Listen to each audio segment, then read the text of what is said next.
بسم اللہ الرحمن الرحیم۔ لائف لائٹ میں خوش آمدید۔ یہ ویڈیو کائنات کی تاریخ کی چھٹی ویڈیو ہے۔ کائنات کروڑوں سال پہلے قوی ہیکل شعلوں کی دنیا تھی۔ چند ایٹمی ذرات سے سیارے پھر کہکشائیں، کلسٹر اور سپر کلسٹر بنتے جا رہے تھے۔ اب قدرت ان سیاروں کو اپنی حتمی سوچ کا رنگ دینا چاہتی تھی۔ سیارے اور ان کے چاند بن چکے تھے۔ یہ چاند اپنے اپنے سورجوں سے روشنی حاصل کرتے تھے۔ ہر سیارے کے چاند کی تعداد مختلف تھی۔ ہماری زمین کا چاند بھی نہایت شفاف اور خوبصورت تھا۔ جدید سائنسی تحقیقات کے مطابق چند ہزار یا 100 سال پہلے چاند کی سطح پر عظیم زلزلہ رونما ہوا، جس نے چاند کی سطح پھاڑ کر کھڈے اور پہاڑ بنا دیے، جس سے چاند کا حسن متاثر ہوا۔ زلزلے کی وجہ ہماری زمین کی طرف سے شدید کشش تھی۔ چاند بننے کے بعد کائنات کے سیاروں میں دن رات کا تسلسل شروع ہوا۔ ہر سیارے کے روز و شب کے اوقات مختلف تھے۔ بعض سیاروں کے 18 چاند تھے۔ وہاں رات لامحدود وقت تک قائم رہتی تھی۔ بعض 4 چاند رکھتے تھے۔ وہاں دن کئی ماہ کا ہوتا تھا۔ ہماری زمین کا ایک چاند تھا۔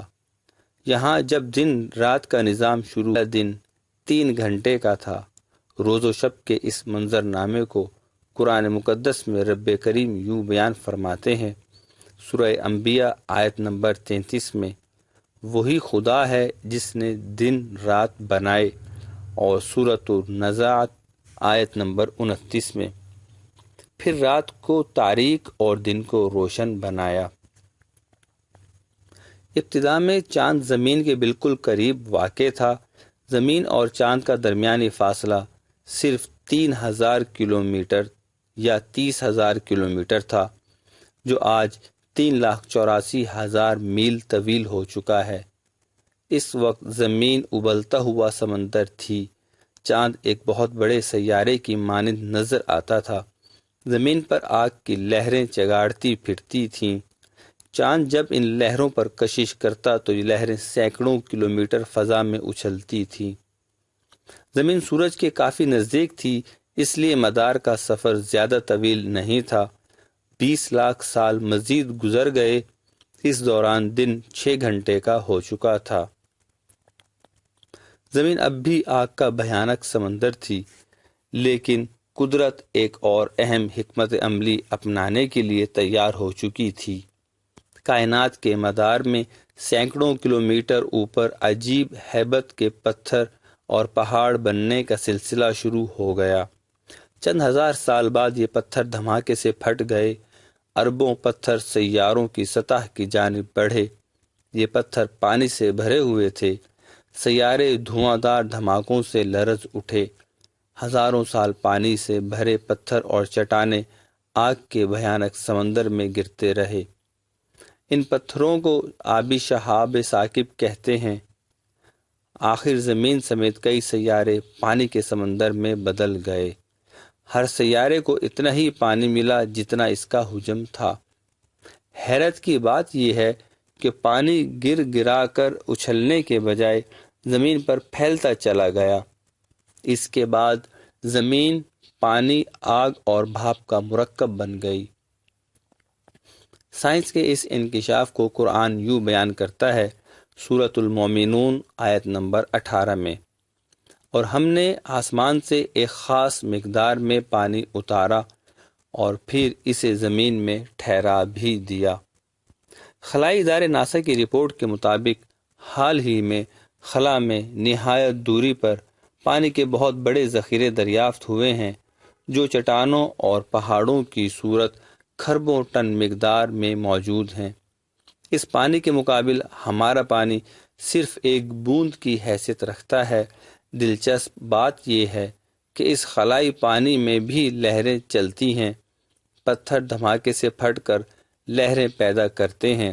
بعض پتھر کائنات کے سیارچی مدار میں داخل ہو کر سطح پر آن گرتے ہیں۔ سائنس کی اس دریافت پر رب کریم قرآن مقدس میں کچھ اس طرح تصدیق کی مہر لگاتے ہیں۔ سورہ بقرہ آیت نمبر 74۔ اور پتھروں میں سے کچھ ایسے ہیں جن سے نہریں بہہ نکلتی ہیں، بعض ایسے جو پھٹ پڑتے ہیں اور پانی فواروں کے مانند نکل پڑتا ہے، اور کچھ وہ ہیں جو اللہ کے ڈر سے زمین پر آن گرتے ہیں۔ قرآن کو خود ساختہ اور رب کریم کو محض تصور قرار دینے والے اہل علم ذرا سوچیں، آج سے 1400 سال پہلے مکہ اور مدینہ کی پاک فضاؤں میں کون سی فلکی دوربین نصب تھی؟ سائنس کو خدا ماننے والوں، آج تمہارے اندازے پہلے غلط اور پھر درست ہوتے ہیں، جبکہ ہم پر یہ حقیقتیں روز اول سے روز روشن کی طرح آیاں ہیں، مگر افسوس ہمارے مولویوں نے ہمیں بے معنی مسائل میں الجھا کر اندھا بنا دیا۔ آج مولوی چاند دکھائے تو ہماری عید ہوتی ہے، آج مصنوعی بارش برسائی جائے تو مولوی اسے رب سے شرک کہتے ہیں۔ اس پانی کا استعمال حرام ٹھہرتا ہے، ہم چپ چاپ مان لیتے ہیں۔ ہم کبھی خود مصنوعی بارش اور فضائی رد عمل کو جاننے کی کوشش نہیں کرتے۔ لالچ کے سمندر میں ڈوبے ان ملاؤں نے مسلکی توپیں چلا چلا کر ہمارے اندر سے جابر بن حیان، جابر بن اسنان البطانی، الرازی الخوارزمی، ابو القاسم الزہراوی جیسے عظیم سائنسدان اور محققین کی سوچ کو مار ڈالا۔ آج ہم تاریخ، تحقیق اور علم کی راہوں سے بہت دور بے رنگ موسموں میں بھٹک رہے ہیں۔ ہمارا معاشرہ دہشت گرد، چور اور بے مروت لوگوں کو جنم دے رہا ہے۔ آج ہم خون دینے سے زیادہ خون بہانے پر کمر بستہ نظر آتے ہیں۔ یہ میری قوم کا المیہ ہے۔ ہم امید کرتے ہیں کہ آپ کو یہ ویڈیو پسند آئے گی۔ کامنٹ سیکشن میں اپنی رائے کا اظہار ضرور کیجیے۔